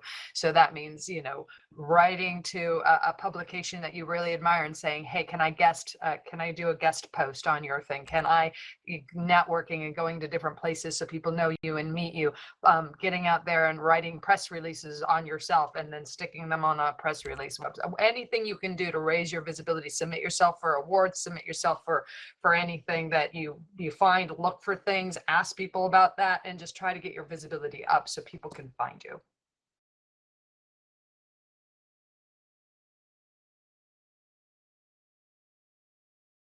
All right, so just so you guys are aware, in the virtual space, we're hearing a whole lot of music practice in the studios that are on the other side of this wall. So that's what that noise is. If you guys are hearing that, there's like a whole bunch of sound studios. I can't remember how many, but do you guys want to go answer the question? What do you wish you knew earlier? Test, okay.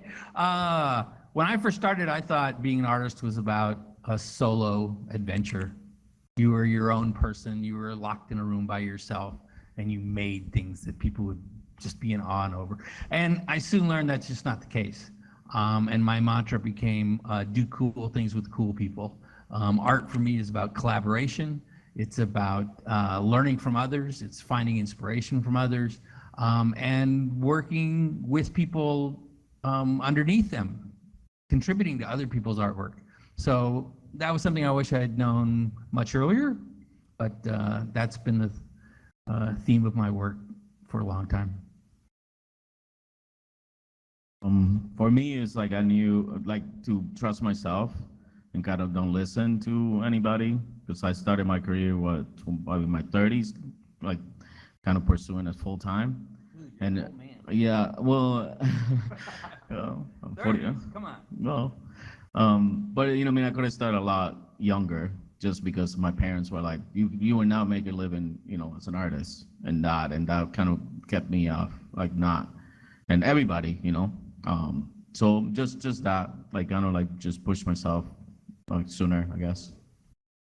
Juliana, you want to chime in on this one? Yeah, I would. Gosh, there was like, one, don't worry if you mess up. Okay, I was just, and most important thing, especially as we move toward this nice, I previously alluded to it, is the experience economy. It's a place where people are co-creating, and one of the things that I wish that I had learned a lot earlier was, one, business skills. So like, nobody teaches you that. Like, nobody teaches you how to be the business part of an artist. And the second thing is legal, right? So business and legal. You gotta go out, make friends, and gotta find people who will help you with that one, because you need it. And then secondly, I think I'm kind of actually pretty relentless. If it took me like 3 years to actually afford a headset. Like, I don't come from a privileged background or anything. So, and I had to jump through many loops or hoops because people in a class, or I don't know, a certain type of people didn't really want me to actually take in VR. And so they would say everything that they could say to discourage me from doing it. And so I figured out a long time ago that especially if you come from a diverse background, that it's like it's harder to even get where you want to go, but there are many ways that you can, just volunteering and doing anything that you need to do to get yourself in that place. And don't listen to anyone. If somebody says you're never going to do this, or and someone told me you're never going to do well in VR, you're just not meant for it. I listened to that and I thought, what? And I knew in my heart that no, I can do something. And so maybe use what other people say that could have hurt you and turn it into something that will push you forward. My life. Thanks. All right. Okay. Quickly. So I love the fact that Juliana used the word relentless. I think that's the key theme for all of us. It's just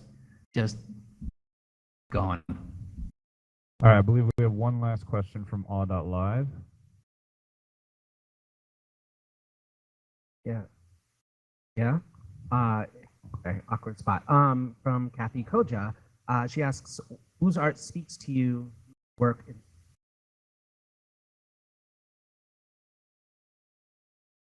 I heard part of that question. Whose art speaks to you? Yeah, who inspires you? Okay. You're all dying to go first, I can tell. I'm going to just call you out. Juliana, you're first. Go. I'm sorry, I wasn't able to hear the question. Would you? Whose art inspires you? Yeah, you know what? Funny thing is, like, I mean, I'm an art history major, so I know about those isms. And so the isms have helped me to understand how to express myself in different ways. But kind of art that inspires me are nameless art. It's like people who come up from the grassroots, who are talking about themselves, who are expressing themselves in paper and pen and feathers and whatever it is, because I believe that is the purest form of art. It's not the purest per se in a whole perspective, but that's what inspires me. Thank you. Deirdre, you're next. I like Nick Cave and the Bad Seeds. Just a big fan of them and their music. Also super inspired by all the contemporaries that I see around town, and all of the people who are doing immersive theater. That is basically where I've culled a lot of my skills from JFI to Speakeasy Society. That's usually where I pull my experiences from, having gone through their shows and then doing it myself, and in a way that like would speak to me, and then trying to bring that to others. But yeah, Nick Cave and the Bad Seeds, woo woo. Love it, love it. All right, on this side of things, JC's holding the microphone, so he's next. There's so many, but like I feel Obey, Shipper Ferry was like one of them. In the street, it's a street artist. It was, somebody that I saw putting stickers up on the internet, well, way before I was even thinking about it. But that, yeah. This is pretty easy. Mine is Frank Rosetta for graphics, David Bowie for music, and William Gibson for books, and of course, the person who asked the question, Kathy Koja. I won't say anything there. Okay, so we're going to get to closing remarks here. Here's how this is going to work before we get into it. Each of the panelists, start thinking now. You're going to have about basically 20 seconds to sort of give your final thought, whatever you want your final thought to be. Let me transition the slide so everybody can see who's who.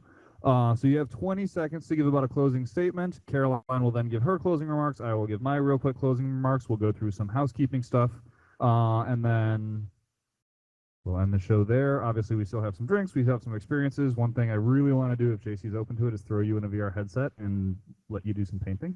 If you're into it, you don't have to. No pressure.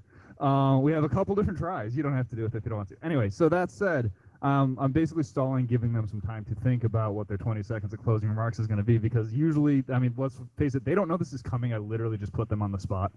I'm going to throw one other question to you while we do this that I want you to just think about, though, because this was something someone just recently, about a year ago, inspired me to do. They told me there's an author that I started reading that I really, really liked. And someone's like, did you ever email him and just tell him you like his stuff? No, never did that. So didn't think about it, never done it before. Emailed the guy, got a response, was really cool. So now I'm making it a point of any time I come across a musician, an author, an artist, whatever, if I just like their stuff, I just shoot them an email saying, hey, I really like your stuff. That's it. I'll add context if needed to, but I, kind of think about that again from the artist perspective. What does that mean when somebody that you've probably never met just randomly says, you mentioned the story of the person who was wearing a shirt when they had chemo. Like, what does that mean to you guys? But with that, 20 seconds. Charlie's got the microphone. Go, Charlie. To sum up what you've heard here with the artists on this panel, they've all been great. I respect all of them tremendously, by the way. They're all doing great work. I think the theme here is just do it. If you're interested in VR, if you're interested in AR, find a way to do it.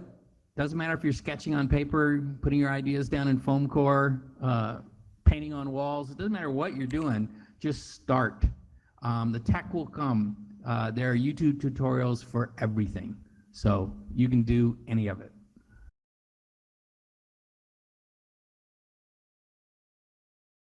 Deirdre?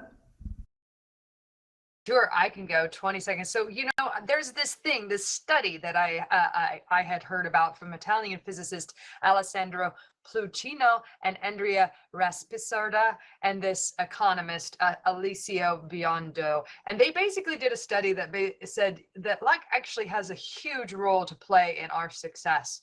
And it's not that talent doesn't, but talent will it will help you, capitalize on the success, but to have the opportunities open up to you, to have the luck open up to you is when you rise. And there is actually a way to increase your luck by just thinking you're lucky and looking for more opportunities around you and the doors that are open to you instead of pounding on the doors that are closed to you. So if by chance you are doing something and it's not working out, just go, meh, I wasn't lucky on this, and I'm going to keep trying, and then the luck will come, or just keep looking for luck, and then you will find it. Thank you. Wonderful, wonderful. Juliana, what are your thoughts, final thoughts? Oh, I feel lucky. Okay. And I had it on the slide. I put this on the slide because it was very meaningful to me. And it was said, quoted by Chadwick Boseman, who played Black Panther, you know, and he passed away from cancer. And he said, now, more than ever, the illusions of division threaten our very existence. We all know the truth. More connects us than separates us. Very poignant, especially because, especially in social VR, especially if you meet people in places like VR chat or any of the metaverses, that you'll learn within a few moments that you might probably have at least 3 things in common than not. So as we move into like a year of intent, especially next year, I hope this continues to shine like a light.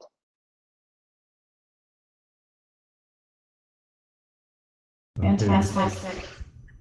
Shall I go for final thoughts, Matt? Hang on, we gotta get JC first. Oh yeah. Sorry, JC. No, you're good. Yeah, for me, it's not just never give up, just pushing. I feel like that's what I've been going through life pretty much. Just even when you think it's not gonna happen, you know, you put your positivity and it just either make it happen or manifestation. All right, Caroline, down to you. I think about democratizing the creation of art and being the art and being immersed in the art. And I think that is a beautiful gift that XR and Web3 and blockchain are creating in the world. So I love to think that we are democratizing art so that everyone can participate.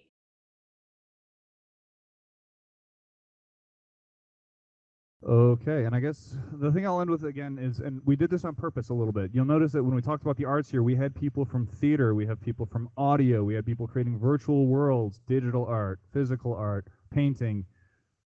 The arts is a whole lot of different things, and frankly, VR and AR is, to some, it's a really, really scary medium, frankly, and to other people, it's a brand new blank canvas and something for them to play with. And so we're excited to see that. And the one thing I want to bring up, Charlie, kind of, you threw it out there. You're saying if you want to do this, just do it. Just talk to somebody, reach out, ask. If anyone's trying to do any of this stuff with VR or AR, we have an entire community. We are obviously connected with a worldwide community of people who are doing this. If you have questions about how to do something, ask us. If we don't know, we can connect you with somebody who does. That's literally the whole point of this event. And I'll end it with that. So real quick, let's go through some housekeeping. Thank you to our presenters. These are their names and faces on the stage again. They're up here. Please give them one big round of applause.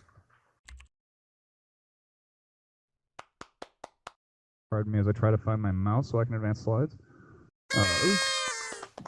Oh, lovely sounds from Bella. Gotta love sound effects. Okay, so with that, again, this has been the next evolution of the arts. We do change our topic every single month. We have some more demonstrations here. Don't go away if you're here in the physical space and the virtual space. If you want to network and talk with the folks who are there, please do. Awe.live. This entire event was recorded. It will be available on Awe.live and YouTube. With that, we will once again say this is a not-for-profit. We're doing all this on donation, so please consider donating. This QR code will let you do it. The ticket site where you registered will allow you to make donations as well. We'd love to be able to keep doing this. We've been doing it now for 7 years, what, 6.5, almost 7 years at this point. Wow, that's weird to think about. But that said, one of the things that actually came up a little bit during some of the presentations this month was AI, which is going to be our topic for next month. We are actually tackling artificial intelligence. We're putting together a great panel for you. We've got a whole lot of people already booked for it, or we have a few people already booked for it. I shouldn't throw too much out there yet. But we'll be back to, in person, we'll be back to 1871 next month. We're talking about artificial intelligence. On December 6th, we're going to be talking about social spaces. So you've seen us talk about metaverses in the past, but we're specifically going to be focusing on the actual social interaction of spaces, both in physical spaces and in particularly virtual and metaverse spaces. We're still figuring out the venue for that. It will be a shorter program and a lot, because it's December, we're going to focus a lot more on socializing, frankly. We will be doing a virtual portion of that. We're not entirely sure how, but we're going to figure it out. With that, in January, we will not be doing a stage program. Once again, in January, we're going to be doing a social event only. Keep an eye out for when and where. It may not be on the first Wednesday of the month, since when is New Year's? Is that like January 2nd is the first Wednesday? So we might push it a little bit later into January. But with that, We do also, once again, I promised you guys that we would have the NFT up for those who want to keep it. We'll keep this slide up for the remainder of the show for anyone who wants to collect the NFT. If you are having problems collecting it, feel free to ask us. We'll help you.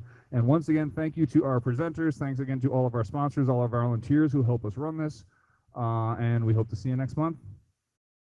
Thanks again. Thank you, everybody. Thanks for coming. Thank you. And I am going to mute Verbella in here and mute us in Verbella. So thanks, virtual space attendees and presenters.